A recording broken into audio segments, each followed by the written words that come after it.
Hey, this is Mike and Tom with the Muscle and Speed podcast.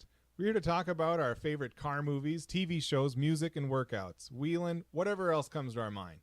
We're going to be posting these up once a week. You can also follow us on Facebook, Twitter, Instagram, YouTube at Muscle and Speed. We also have a website, www.muscleandspeed.com, where we'll eventually be selling some merch. Our goal here is to share our passion for all these things with the people who feel the same way.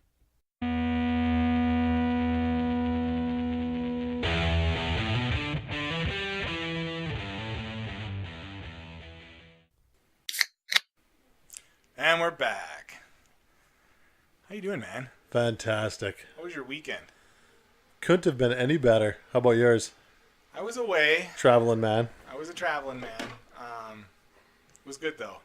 Good to go down and spend some time with family. And that's what's going to be a little bit different about the podcast this week. We did take a week. Oh, first, let me back up. We took a week off of podcasting, partially because I wanted to take a look at our format and how we were doing things and maybe spruce it up a little. And so in general, what I wanted to do was cut out some of the gym stuff just because week to week we don't always have anything to say about it. Right. And so we're just talking about the gym without really having anything to say about it. Mm-hmm. Other than the fact we were there, which is all I could say about the past week. We were there. So, yeah. So we're going to focus a little bit more on our cars and, you know, that sort of stuff. Some sports. Football's in full bore now, so, you know, we're both watching that. That's what we're going to do, I think. I think that'll work better. Sounds good.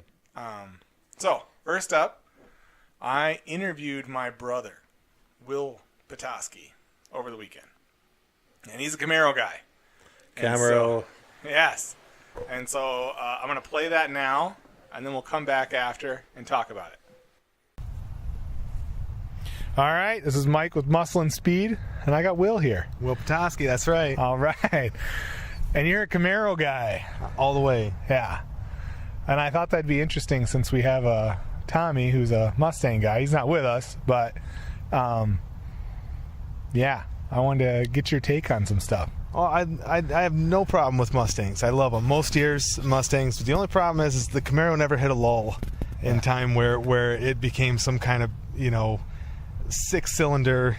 And what year was that? It was the early '70s Mustang. What was that?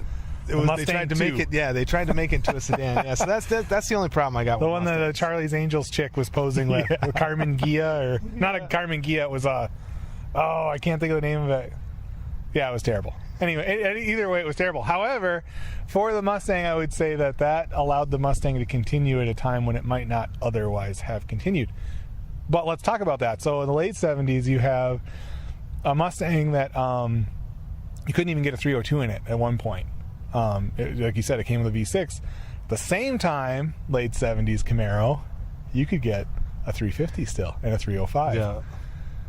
But they did have the Berlinetta. They did. Well, and they always have had. You know, even now you get turbo 4-cylinder Mustangs and Camaros. It's just, that was always the base. Like, if you're a 20-year-old kid and you can't afford insurance on a Z28 or a GT, that's what you get. That's what you get. And now they have 300 and some horsepower. They're not even slow, so it's whatever. But when we were kids, that was a 125 horsepower car that could barely get out of its own way. Yeah, you know, our cars are parked next to each other, sitting right in front of us. My Challenger SRT and a Will's IROC Z. Yours is an 87? 87. You know what I'm noticing right now is how much lower your car sits than mine. Yeah. And in every phase, like the cowl, the hood line, everything is lower on your car. Yeah. Yeah. I've always thought they were good-looking cars, and I know some people are always like, well, it's the 80s, nothing looked good in the 80s. Well, that's not true. It depends on who you're talking to. Older people who really appreciate a real muscle car tell me how beautiful my car is. Right. But guys that are around in their 40s or mid 40s, they call it a mullet car. Nice mullet car. Yeah. That's what I get. But I got no problem with that. I mean, I love the car. I love Camaros. Yeah. I think I've owned four. Yeah. 4 Camaros, and I had 1 Firebird. So it's a Firebird. Yeah. And I'm actually, because of how I am, I actually have pictures of all your Camaros.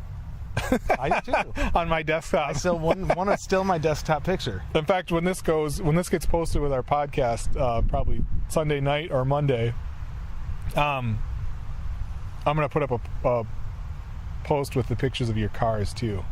And I don't think I would have bought this one had it not been Lions colors. I'm more of a black and red guy. If it's black or red, great. But this was a stretch for me. But I thought, hey, it's got my team colors on it. That's a good looking car. I like the blue. I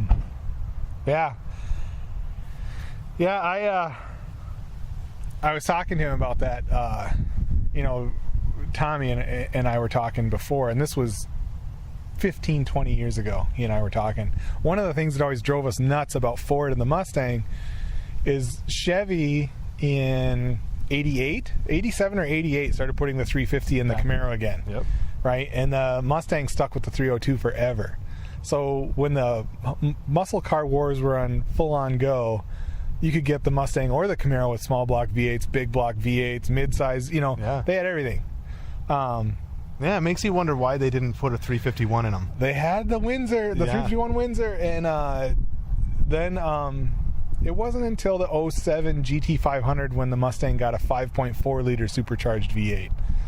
But other than that, it was always their basic small block, and it used to drive Tommy nuts because what do you know? There's no replacement for displacement, and why? Because they make torque. They make torque across the range better.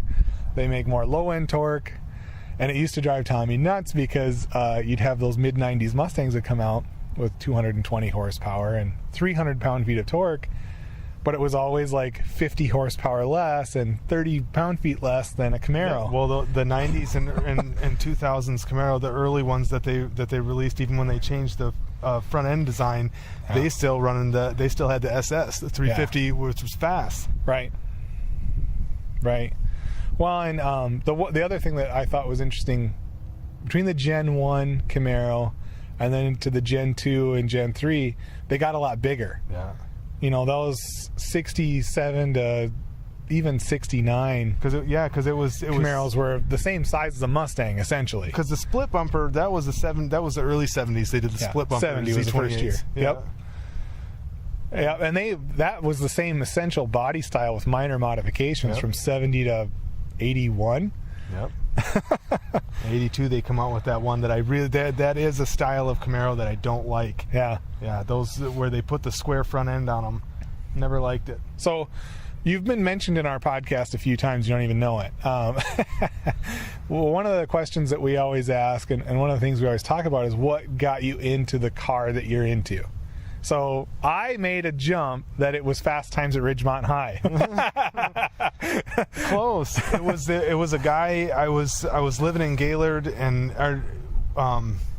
he had a '67 SS Camaro, and it was black, and it had black interior. And I saw that, and I thought, that is my car. Yeah. And at the time, he wanted $9,500 for it, and it was so it was so far out of reach, it didn't matter. But now, looking back, I would have done anything to pay that much money for a car that runs as a '67, because now they're running $40,000, $50,000. Yep.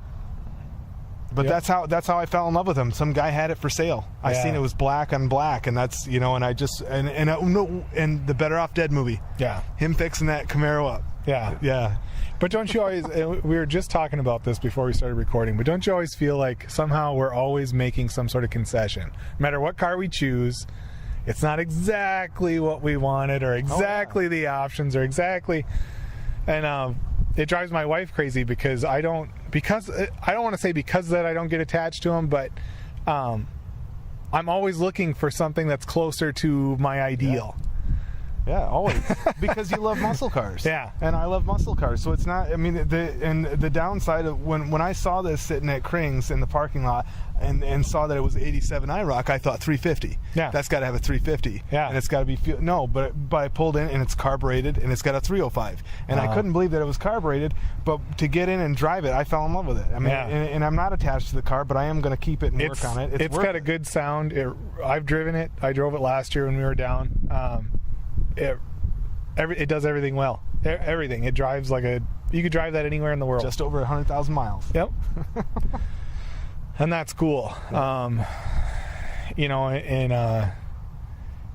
I'm kind of that way about the Cutlass. My Cutlass isn't in nearly as good a shape as your Camaro, but it's not nearly as reliable either. But it's a car I don't intend to get rid of. You know, my son Jordan, you know, JT, he's kind of claimed it. We'll see how that goes, but that's one I intend to keep in the family at least. Well, you got to worry about speed with that thing in a young teenager.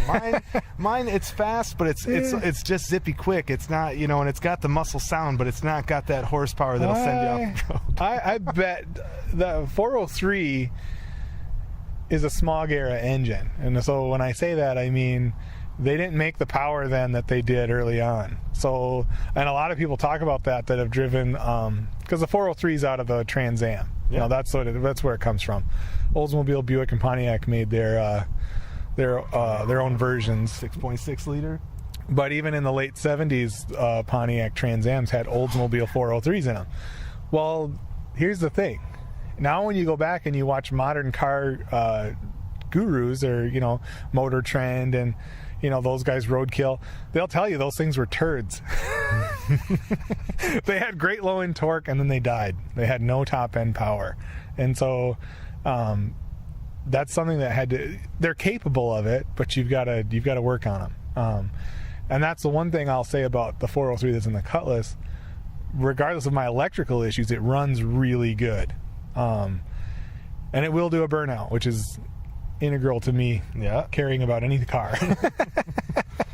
Even if you got to do a neutral slam. I can't tell you how many times I pulled up a stop sign and guys in a pickup would roll their window down and be like, do a burnout. And I'm like, no. I got my kids in the car right now. Right.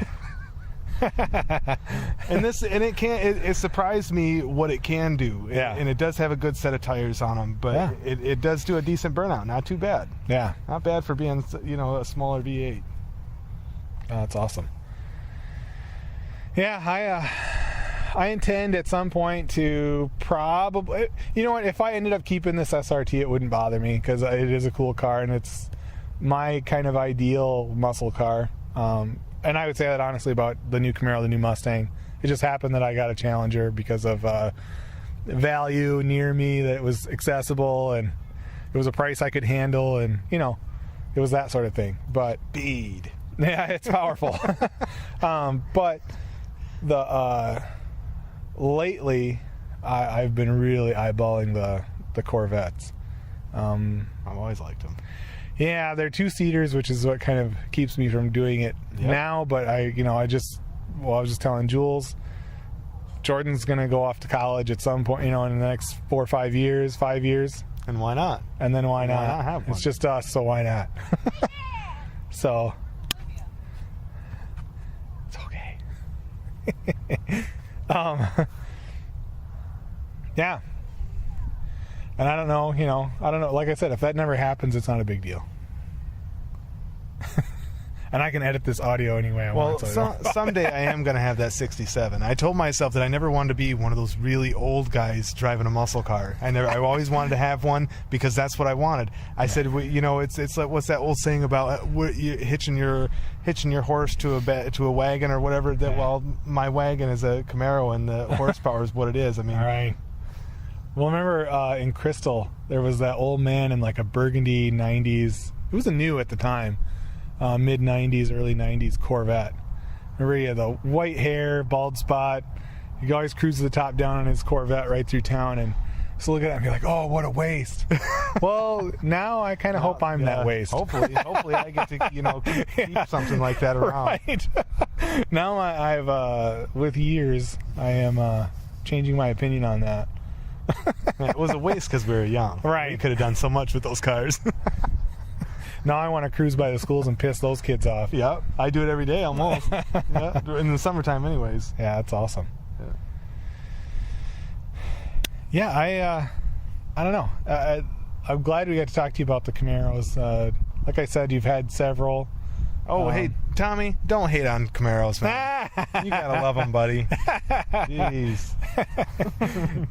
Yeah, He's a Mustang guy. I like his boss, but it's It's a Mach 1. He's got a 69 It's Mach not a 1. boss. It's not a boss. It's not a boss Mustang. Okay. 351 Windsor, the 4-speed. It's still the yellow one, right? Yeah. The one I rode in. Yeah, that's a nice car. It's a nice car. It's a nice car. Beautiful. He's actually getting out riding it more. Our daughter's missing.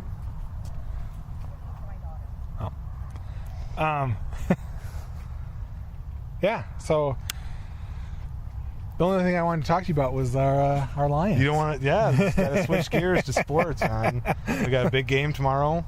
Yeah. Freaking A. Dallas Cowboys, and hopefully we put it to them like we did the Patriots. Yeah. You kill that running game. You can't let that Ezekiel Elliott hit those edges. Right. Got to keep him inside the box. Well, because you're finding out that Dak Prescott, it's not that good. he's not Not as good as they you thought he was. Yeah, it was that offensive line, and we got but that's the thing with Dallas. You roll into Dallas, and they've got this huge offensive line that nobody can push around. Right. That's been their staple. Right. Well, hopefully that I think the last time we met them, we lost. Yeah. The last time, but one of my favorite games with Stafford all time was that game we were down by 20 points or something like that. Yeah. And he did the quarterback sneak at the very end. They didn't even see it coming. Reached his hand across the goal. So I'm hoping for another game like that. We come in the end and we teach. I'm more selfish. I hope we blow him out. Well, we'll see. We got that Kerryon Johnson. We'll see what he can do. Yeah. Well, they seem to be trending up. I'm hoping that's the case. That it wasn't just Matt Patricia knowing the Patriots inside and out, and that's what led to that victory. But I don't know. Our cornerbacks played well against the Patriots. Their receivers never really got separation. Nope. Gronk was Gronk, but they started double teaming him and took him away. Yeah, they had one over the top and one underneath. Yeah. And Quandre Diggs might not be the best strong safety in the league, but he covered tight ends. Yeah, he had to cover that dude for San Francisco, that Kittle. Yeah, and he had a couple plays on him, but he did a pretty good job. Yeah, not bad. So I'm hoping they're trending up because Tommy and I have been talking about this, and especially after that Jets game, I was livid with how they played. Yeah. And I told Tommy, I'm like, wait all year for a first game, and this is what you get at a home? Right. And I said, forget about lifetime. Like how long I've been watching the Lions and how long I've been a fan of the Lions. But Tommy and I have been watching them for 20 years together. Yeah. And I'm sick of watching them suck. 25 years I've been watching the Lions, and I don't think I could ever break away. There's something about the Lions that just keeps me I'm on the edge. Hanging on. I'm on the verge. We get another season where they're like 2-14 and I'm done. Well, I'm gonna try to find something. The most unfortunate thing to me is that we've had players like Barry Sanders and Calvin Johnson and Matthew Stafford. He's in the same voice with all those guys, and who knows if they're ever going to get a chance to get a ring. And that's why you play professional sports, is you want to win a championship. You bring one home. Yep. And we've been waiting. Here we are. We're still waiting. Maybe Patricia can do it. Maybe you can. We were talking about the different styles in his coaching versus Caldwell. He's more of an in-your-face guy, more of a John Madden type than, a Tony Dungy who's a little bit more laid back. I don't know. I'm hoping it works. Like I said, if you look at from the fourth when Blount got ejected, that woke him up against San Fran, and then they almost came back and won it. And then you look at the way they played the Patriots, that entire game they played tough. And I'm hoping that that's what Patricia's bringing. He's going to bring some toughness to this team and hopefully turn it into some wins. And I want to see Jared Davis become the Pro Bowl linebacker that we drafted him to be. He's fast. He just overruns plays a lot. Because he's so fast, he knows he can get there at a straight angle, but he always ends up running into guys. All that guy's got to do is switch which way he's running. He misses. Yeah, because he's overcommitted. But yeah, I'm looking forward to this season in that, to me, it's a make or break. I know it's Patricia's first one, and it's hard to put that on him, but he didn't come to a crappy team. Nope. He came to a playoff team and to elevate them. And that's what better happen. And that needs to happen. And they've got a tough schedule. So it's not going to be, they should have beat the Jets. They should have beat San Francisco. They really, it surprised me that they beat the Patriots, but they should be 3-0 right now in my mind with their talent level and the teams that they've played so far. We should be looking at going 4-0 this weekend, but we're not. However, we're only a game out of first. I know. Yeah. So because the NFC is I don't know what the heck's going on with them. Horrible. But I'll have some firsthand information. I get to go down and see the Lions play the Rams in December. Nice. Beginning of December. Yeah. So nice. That'll show me a lot. That'll be my first time at a game. Oh, it's going to be a heck of a game. Yeah. Because with the Rams, you got Sue and what's his face? Aaron Donald. And Todd Gurley. And Goff is playing really well. Yeah. That's going to be tough. They took it. Well, the Vikings played right with them. And I was kind of surprised because I kind of thought the Vikings were going to get destroyed because they don't have a good offensive line. And I kind of figured they're missing Everson Griffin. Yeah. For whatever reason. So it kind of seemed like they were kind of poised there to destroy them. And it didn't. They played right with them. So. And people bashed on Kirk Cousins. Yeah. The whole week long on how he made too much money and stuff. And look, he put up touchdowns. Yeah, he's a good quarterback. Yeah. With their defense last year, I said if their defense comes back and is number one in the league, and you add Kirk Cousins and their running game they've had, they're going to be a Super Bowl team. They were 13-3 last year. 13-3, and they started 1-2. Yeah. So who knows? They could go on a run too. Yeah. We look at roster spots and we see guys that are missing, but it's going to be the next couple of games before the bye week. It'll tell us what we're going to see this year. Yeah. Yep. Yeah. They need to play well. They need to play hard, and it seems like they are now. I just hope that things kind of tumbled their way versus the Patriots. They got a few 3-and-outs right away to start the game, and that kind of set a tone. And they didn't really blow them out. The Patriots were right there for pretty much the whole game, and I kind of wondered at some point if it was going to get taken over by Brady. Yeah, if Brady was going to go on a tear and just start killing people. But our back end, minus a couple of cornerbacks that are lacking, is good. Yeah. You got Glover Quinn and Darius Slay back there. There's not a whole lot you can do. I know it's his first season, and he's a different coach, and it's a different style, and he's changing everything that team's used to. Now they have 2-hour practices. They get no days off, and he's in their face when they don't do well. So that's a total departure from what they're used to. And I know it's easy to roll your eyes and go, all those big babies, why don't they suck it up?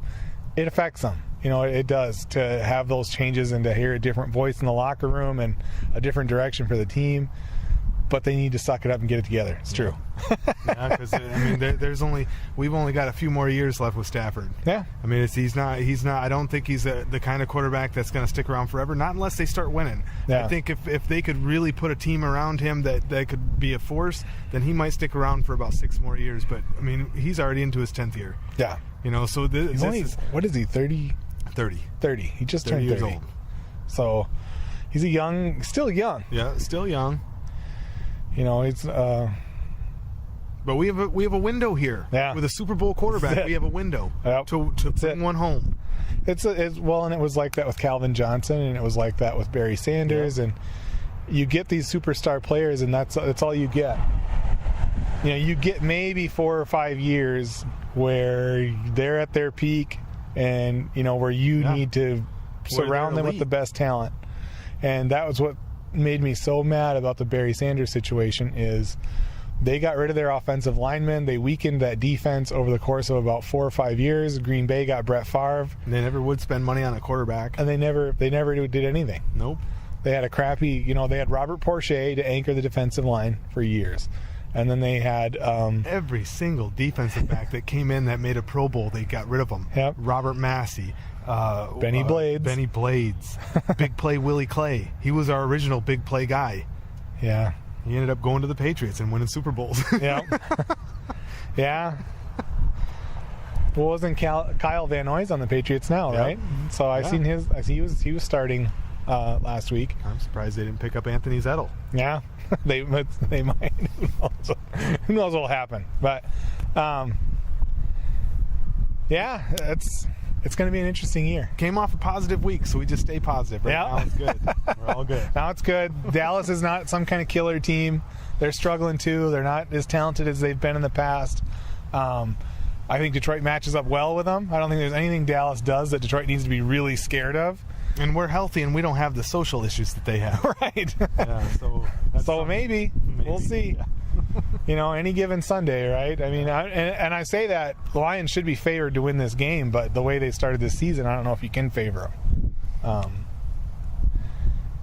I favor him. One of those things. You know, I played fantasy football with a guy for a couple of years, and he said, you know, Will, you'd be one of the best at fantasy football. The picks, but he said your one loss is you always pick the Lions. I always pick Detroit. Yeah. I said every freaking week. Yeah, I was doing that with Michigan for a long time, but I'm not as not as into it. I've said, because, you know, someone like John Harbaugh, we'll talk about Michigan for a minute. John Harbaugh, he comes in with the ton, you know, he has a ton of attitude. You know, he locks out the media. You know, he's very particular. He runs all this stuff, and you know, he's got these regional camps where he's trying to steal talent from other areas of the country, which I'm all fine with, if you win. And now they've won. They beat the 3 team, or they had a 2 or 3 game winning streak now. 2, I think. Yeah, they lost to Notre Dame to begin the season, but my point to that was, you're supposed to beat unranked teams and beat them convincingly. Yeah. And you kind of did, but you lost to Notre Dame. You lose to Ohio State, and if you lose to Wisconsin, you don't have a chance at the Big Ten. yeah, then what are you doing here? Because Michigan is a championship team. Yep. They are like Bowl games every year. and I know they haven't been, you know, near the top of the national rankings for a long time, But there's a lot of great teams out there. there is. College football. So if you're top 20 or top 15, and we have been for the last couple of years, but Michigan should be better. Yeah, they should be top 5. Yep. Oh well. Well, all right, man. It was good talking. That's about 25 minutes. All right. Should be good. All right. So what'd you think about that? Good man? old Will. Good old Will. You know, he had a blast, and he said he'd like to do it again sometime. Absolutely. When's he coming up here? He keeps saying they're going to come up for a visit.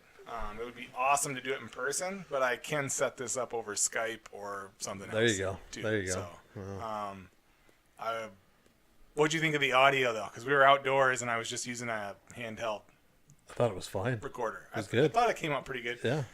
We did a playback off of that voice recorder, and I swear to God, he and I sounded so similar that I was worried it was going to sound like I was insane and kind of talking to myself. But when we played it across the computer, then First rule of podcasting. Yeah. Don't talk about the podcast. Yeah, I was worried about a Fight Club thing going on here, but I no. could tell who was who. you could. It could. It was much better when you got a little bit higher quality speaker you're playing it through. But yeah, he's owned several Camaros over the years. What do you think about it? You know, he took a little shot at the Mustang there, about the Mustang 2, which is pretty easy to make. That's a low-hanging fruit. That's an easy target then. The Charlie's Angels Mustang. Mustang Ghia. Wasn't it called the Mustang Ghia, the really bad one?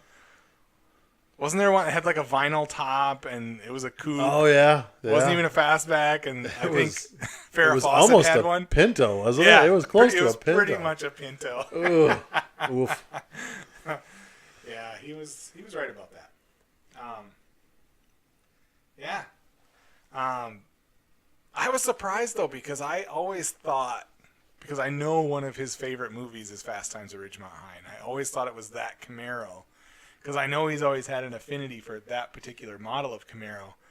I thought that was the thing that inspired him and took him down that road. Okay. You know, for me, I've always just been into cars, you know. I remember him talking about that Yeah. Camaro that was for sale in Gaylord. I remember that. Yeah. A long time ago. Yep, at 67. It is funny though, looking back. $9,500 for a 67 Camaro RS. Yeah, right? And it was a lot of money at the time, but now it's like, you know. He's right. Now it's so expensive. You know, most guys are $9,500. spend money on that. What motor did that thing have? I don't remember. Probably a 350. It wasn't a 427 or nothing. I don't think so. There was one after that he looked at that was 20 grand, I believe, and that did have a 427, and it was all done up. That was a long time ago too. Time flies, man. It sure does. It sure does. Yeah, I was trying to explain to him because, you know, it's easy for Camaro guys to kind of chuckle at the Mustang, stock for stock, year over year, up to a point, right? For one, Yeah. 2002 to 2010, they didn't have a lot to say. 'Cause Right. It didn't 'Cause you exist. couldn't get one. Yeah. Yeah. But in 2009, you could have bought a nice used 2002. but you know, it is true. You know what I was saying, that I've always thought it was weird that Ford never really put the 351 Windsor in the Mustang. They did, and I was thinking about it after the fact. 95. They The had 95 the Cobra R Yeah. had a 351 Windsor in it. Because we're not talking about huge power disparities. You know, the Camaro averaged 50-ish horsepower more than the Mustang when it had the 350 in it, including when the LT1s came out. Yep. And even the, well, in 99 when the Mustang got 260 and they had the LS1, I think you could get 300-ish horsepower out of the Camaro. So, no, it stands. About 40 to 50 more horsepower, about 40 to 50 more pound-feet of torque. But it also had 40-some cubes on. Almost 50 cubes on it. And more than that, actually, because in those years when they had gone to the 4.6, that's a 288 cubic inch motor. That's so, right, yeah. Yeah, it's one of those things, but that's not Chevy's fault. Ford had the 5.4 the same time it developed the 4.6. It had the 5.4. Yeah. So if you wanted to do that, you could. They just never did it. And I will say, because of that, you know, we get into the power to the weight discussion, right? The Mustang was always a bit lighter than the Camaro. Until very recently. The Camaro actually now is a little bit lighter than the Mustang. Around the same. Yeah, that's new. Yeah, it is. Because it was always a bit heavier. A few 100 pounds heavier. Not anymore. But that's a whole different thing. You're going to get into a discussion about modern horsepower, and it gets insane really fast. Yeah. You know. And I had notes, like I said, we're going to do more interviews of people, and we're going to have more guests on the podcast. And I had a standard set of questions that I'd like everyone to ask. And so the next time I want to do this properly and make sure that Will answers these questions. I know he would, and he'd get a kick out of it. But next time around, we're going to make sure we do that. Because I know we've got a few people that are interested in being part of the podcast. And I'd like to have a standard set, just out of my own curiosity, what people think about certain things. One of the questions, of course, is what's your favorite car movie? And what's your favorite? You know, we were talking about in my interview with him that we always make concessions when we buy a car. Mm-hmm. You know, and I was thinking about it, and I was like, you know what? Even people with a lot of money a lot of times do. Yeah. And you listen to, like, even Jay Leno talk about cars. He gets a car, and there's always that moment, you know, Jay could do anything he wanted to a car. But when he gets a nice car, he doesn't necessarily want to tear it apart and make it perfect. He just, you know, he doesn't want to disrupt what it is. But it's far from ideal, you know, sometimes. I don't know. How do you get past that? So what would it be for you? Money is no object. You're making not a single concession. Ooh. You're going to get a car. What's it going to be? Oh. I want to know everything. If it's a custom car, I want to know everything. If it's a off-the-shelf model, I still want to know.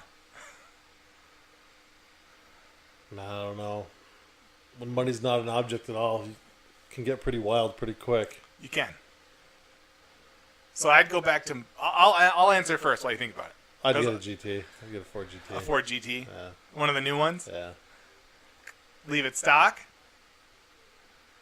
Probably not. Because I don't want to say they only have 650 horsepower, but they only have 650 horsepower. The ZR1 just trounced its track times, and that's largely because the ZR1 has 755 horsepower, and it's a really good car. You know, the answer to that is that's not the configuration they run in endurance racing because it wouldn't work.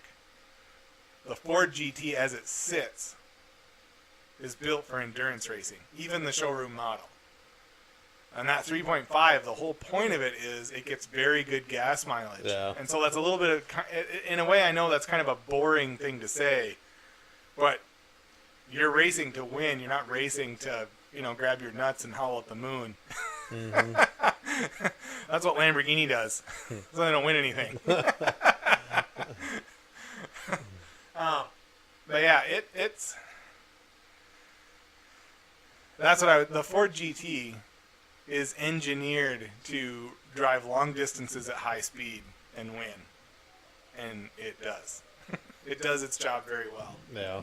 So, yeah, I think that's pretty cool. For me,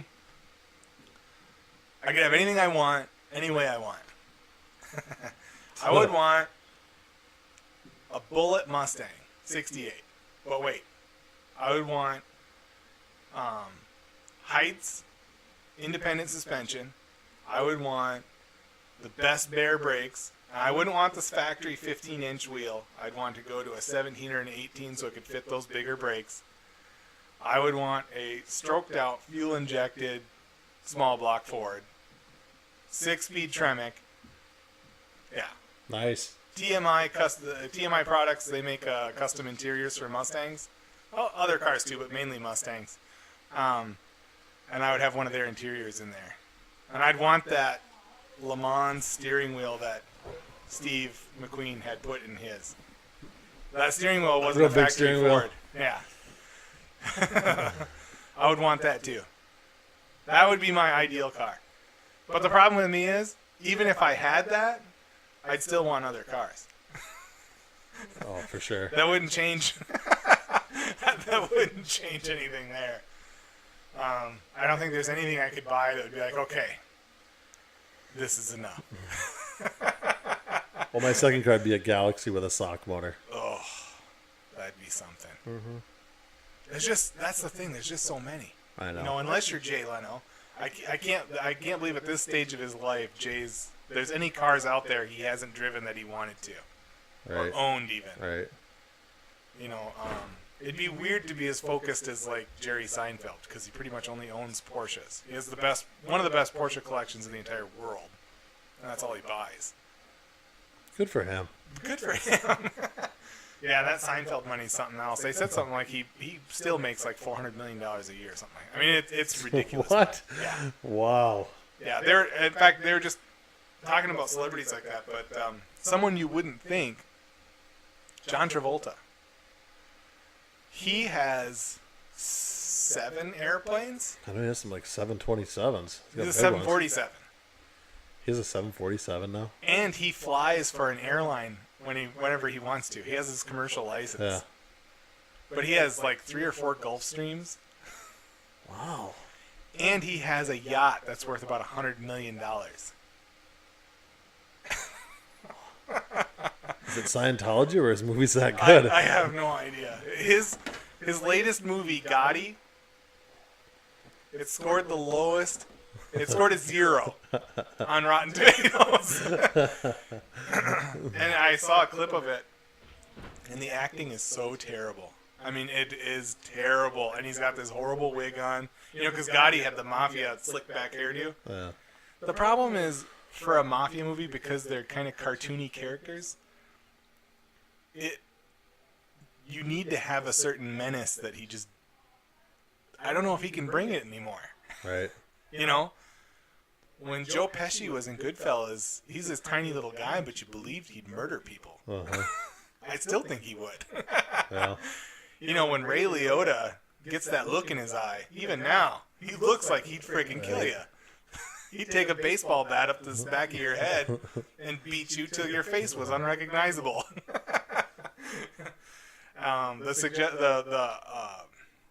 The example that the guys I was listening to were using was James Gandolfini.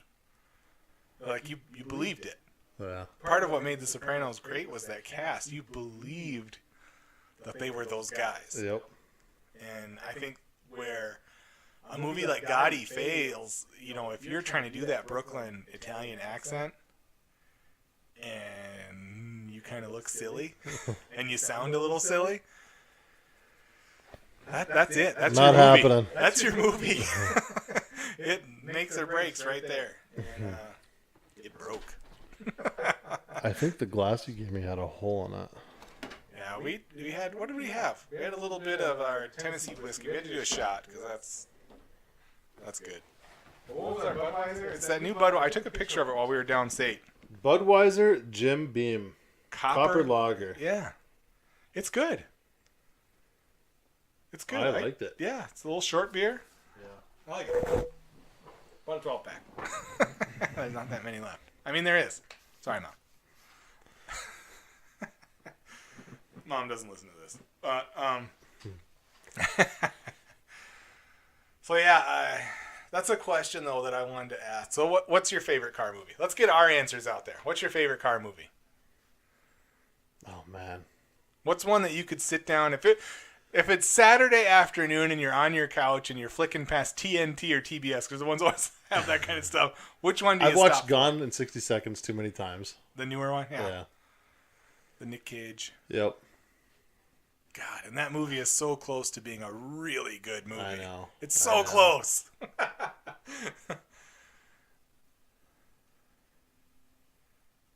don't know. What do you always find yourself going to? Boy. Again, I'm one of those people that it's I own. We'll have to look, but I'm pretty sure I own every I think you do. relatively known car movie ever made. I made it a point to buy them all. Obviously Bullet was a huge one for me. But Smokey and the Bandit, I love that movie. Yeah. I can watch that thing a million times. And the old Dukes of Hazzard TV show, not just a movie, but I can watch that over and over again. And Top Gear, the original, the Top Gear with Jeremy and James and Richard. I'm rewatching it now. I'm on season 5 or 6. I just like they're goofy British guys. They make fun of Americans all the time, but yeah, that's a good car. That's a good TV show. It's a good show. Yeah. Their premise was fantastic, and that's why it lasted as long as it did, and it was as popular as it was. I'll be bummed when the Grand Tour. I think they said they were only doing 3 seasons of the Grand Tour, and then they're dropping out on that, which is kind of a bummer. But what are you gonna do? They're getting old. I get it. Mm-hmm.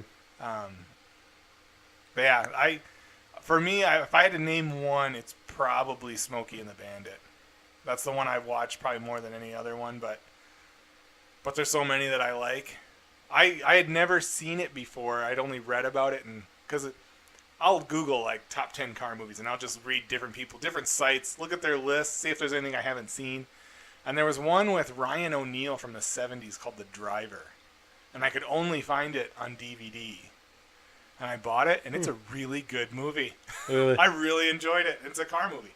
It was fantastic. We'll have to watch it sometime. Yeah, I don't know.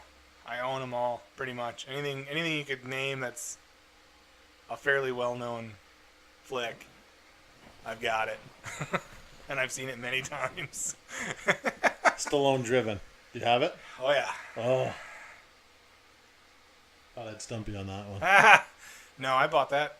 We saw that in the theater, and that's not that good a movie. It's a Formula One movie.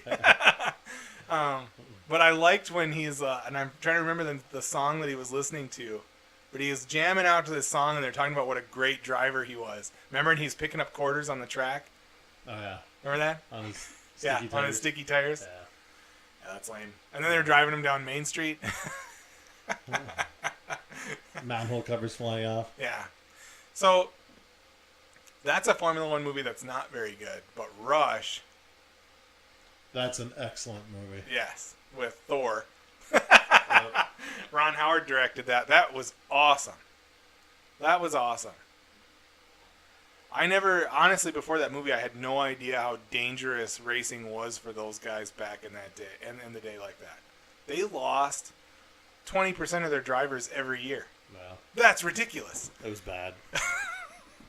And they were lining up to do it. They were rock stars back then even. It's crazy. Women falling all over them, making tons of money. Ferrari trying to pick up the best drivers, McLaren trying to get anybody else. What's changed? I don't know.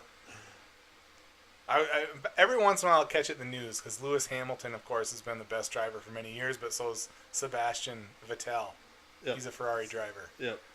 Ferrari's doing well. It was back and forth between Mercedes and Ferrari these days. It's cool. Did you catch in the news, as long as we're on the car topic, we're delving into sports a little bit, but who cares? In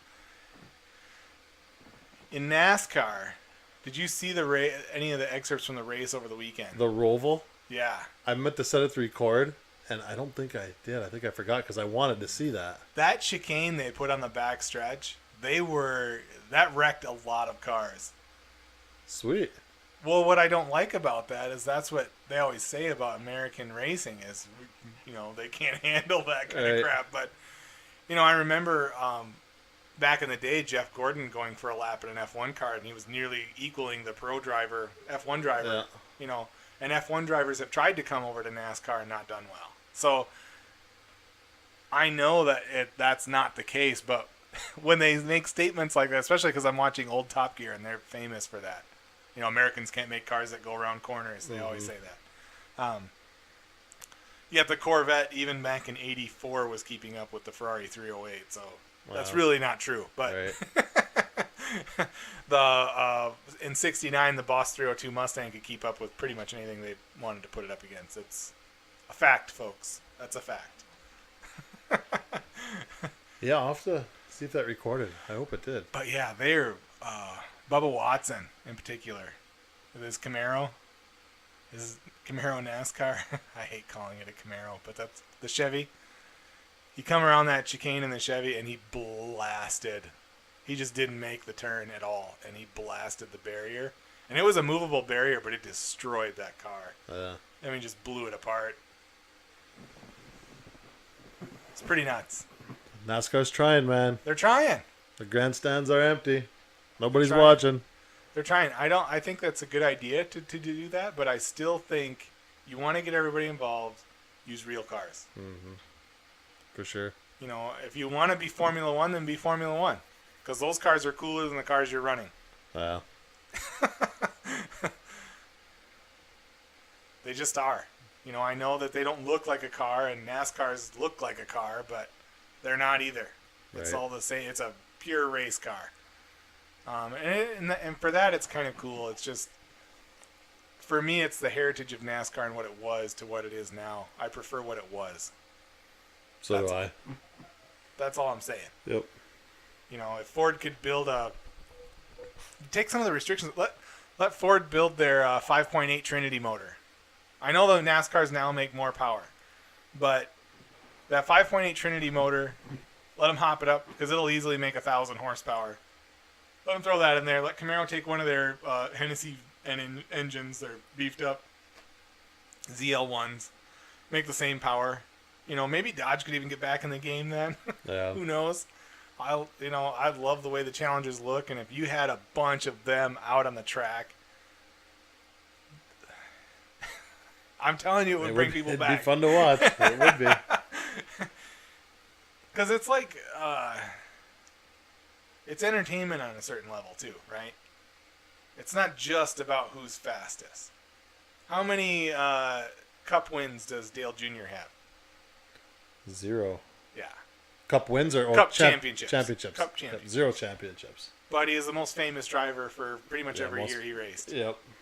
Sold the most merch. Why? Everybody liked him. He was more entertaining. He was more engaging.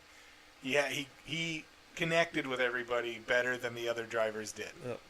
Good guy. Had the Earnhardt name. Yep. And there was a lot of that came from his dad. So I think you have to.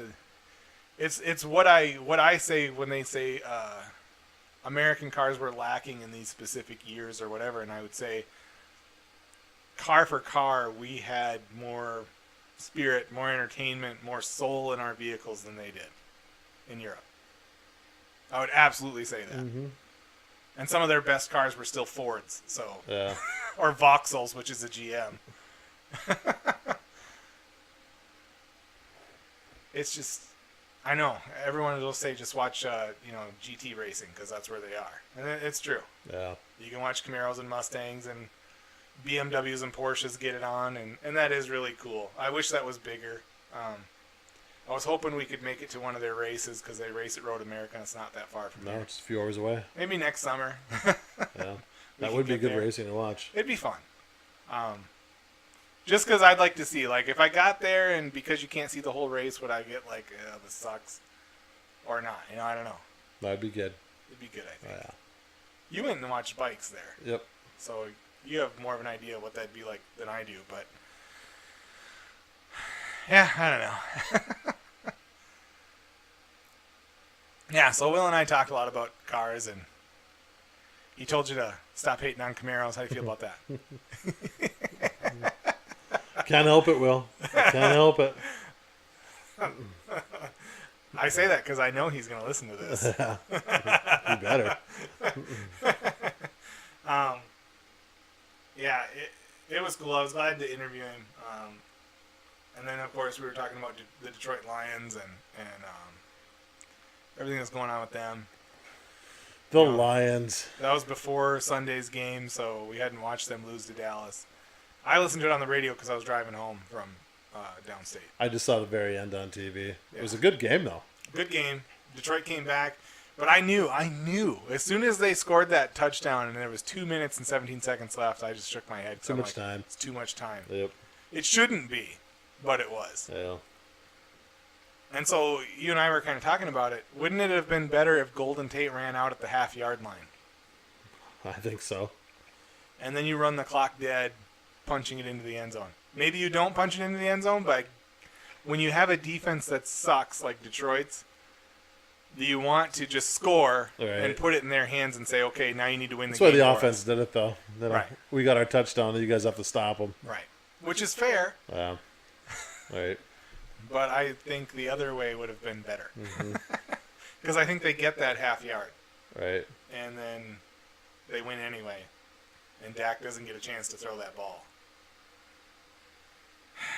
Disappointing, man. Disappointing. What do you think going forward? They got Green Bay next week. Ugh. Green Bay Sunday at home in Detroit.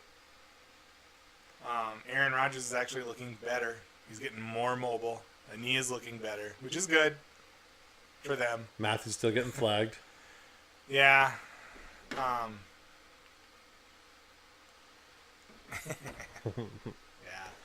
Whatever. I don't know. I want. It's a must-win. It is, and that's not going to come easy. I mean, they were 5-1 against the division last year, but they're not playing that kind of football this year. No, not yet. For one, Zeke's still hurt.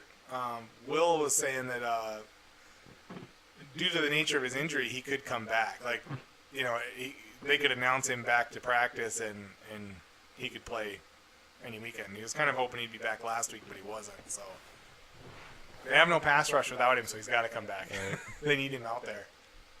Tape up his shoulder and put him out there. They stop using it. They got a guy out there. How many guys now that are playing with a club hand? Yeah. Put a cast on his shoulder so he can't move it and play.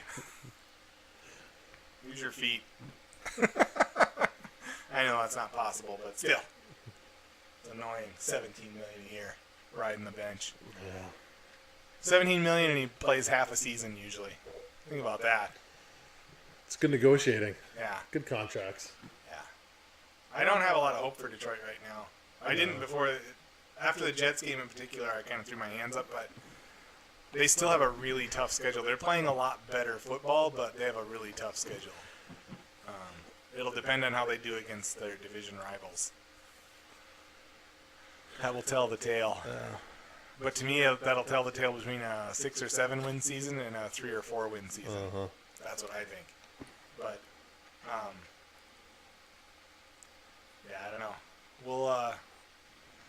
We'll chalk it up to new scheme changes, a new coach, and new city. Rebuilding. Yeah. Why not?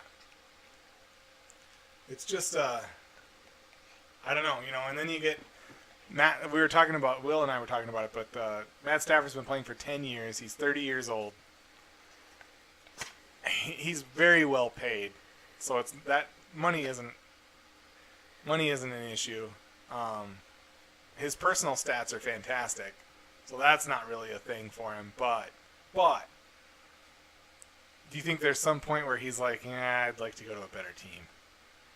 Ugh. If he did, like, Ouch. Could happen. have you seen the backups out there? Maybe we could get Kaepernick. What do you think? Maybe not. Or not. Nobody wants him. Well, he wants to be a starter, so maybe if they were offering that, he would come. But yeah, I don't know. We were talking about that at work. Because there's still such an uproar. Like there's some sort of conspiracy against Kaepernick. He was 1-10 as a starter in his final season. He wasn't good at all. He wasn't good. He was benched. Wow. He hadn't been good in a couple of years at that point. Right. And I don't know why that is, because he was a very athletic guy and he had some great seasons. And it doesn't really matter. The fact of the matter is he wasn't very good. Yep. And so, regardless of how you feel about the whole kneeling thing, as a football decision, the money that he was asking, because was it last week or the week before, John Elway said that they did offer Kaepernick a contract and he turned him down because he didn't want the lower wage that they were offering. Yeah. And I'm sure that wasn't the only team. Right. And someone had alluded to that, like in this whole lawsuit he has against the NFL. It's like, no, he's been offered a few different contracts and he's turned them all down because he wanted more money. It's franchise money, huh? Yeah. Which, fine if that's what he wants. This is how business works. Right. If you get a job and you bid thousands higher than another guy, you're going to get the job. If you bid really low and go, come on. Yep. It's me. You don't want me? I'm not special? No, you're not. Nobody is. Remember what we said way back in one of the early podcasts is, the number one thing that parents can do for all of us is start telling their kids they're not special. That's right. You're not special. There's 7 billion people on this planet. Yep. I think The Rock is special. Maybe Mike O'Hearn is special. But I don't know. Even then. It's entertainment. It's not necessary. That's right. Yeah. But there's just a couple other things I wanted to talk about. That Orioles, and I forgot to look him up. There's an Orioles hitter. In 2015, he got a $161 million contract. And they just benched him with a couple of games left in the season. This was earlier in the week, or last week, because he batted like a 174. His slugging percentage was like 243. And they're talking about getting rid of him, but he's got the guarantees in his contract. They'll have to pay him like $3 million every July until 2035. Amazing. Yeah. Ouch. I don't know, man. I don't know about that. That's not good. Well, it's good for him. It's not. And they were comparing it to the Bobby Bonilla when he played for the Pirates towards the end of his career. He had a big contract and he just fell off and just fell apart. Injuries and just getting older, and they cut him, but because of his contract, they're still paying him. This is 2002. They've been paying him almost $2 million a year every July and they owe him till 2020 or something like that. They said they call it Bobby Bonilla Day. I need a day like that. I need a Bobby Bonilla Day. And I know I rail on sports sometimes because in many ways they do play a kid's game and they get paid a lot of money, but it's a really entertaining kids game that we all watch. Right. And they are the best in the world at it. So we created that market, us fans. So that's not on them, that's on us. But yeah, I don't know. The whole drama surrounding, Eric Reed just got signed by the Panthers, and he was wearing an I'm with Cap. It's not that matters, because it really doesn't. There's this perception, though, that Kaepernick is some guy who's being unfairly treated.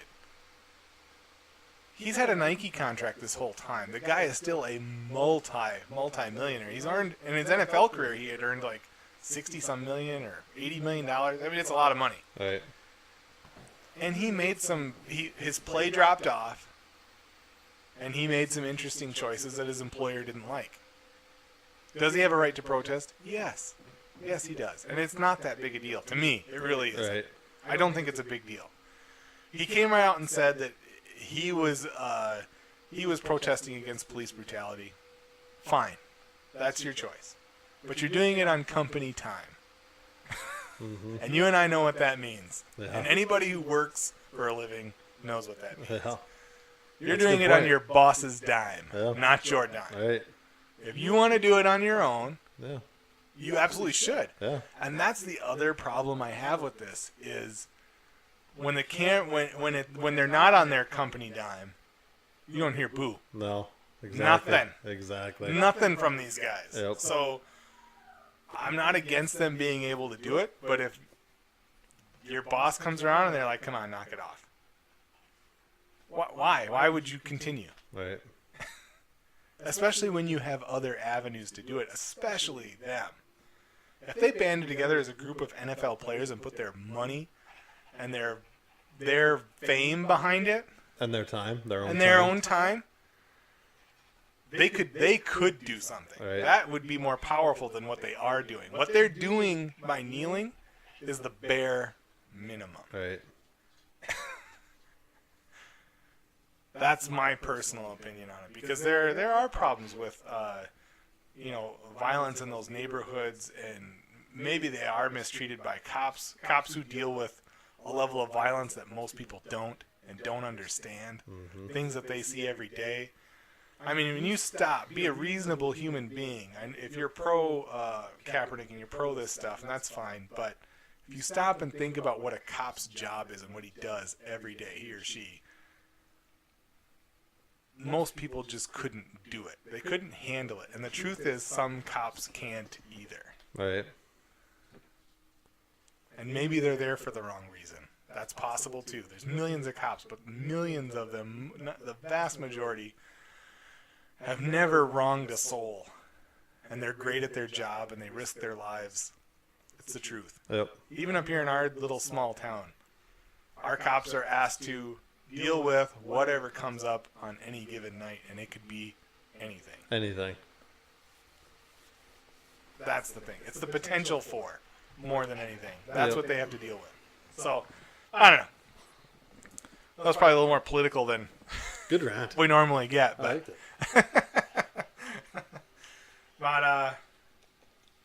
yeah, I don't know, man. You got anything else you want to No, good week. go on about? Yeah, it was a good My week. girlfriend's getting a little antsy here. Yeah.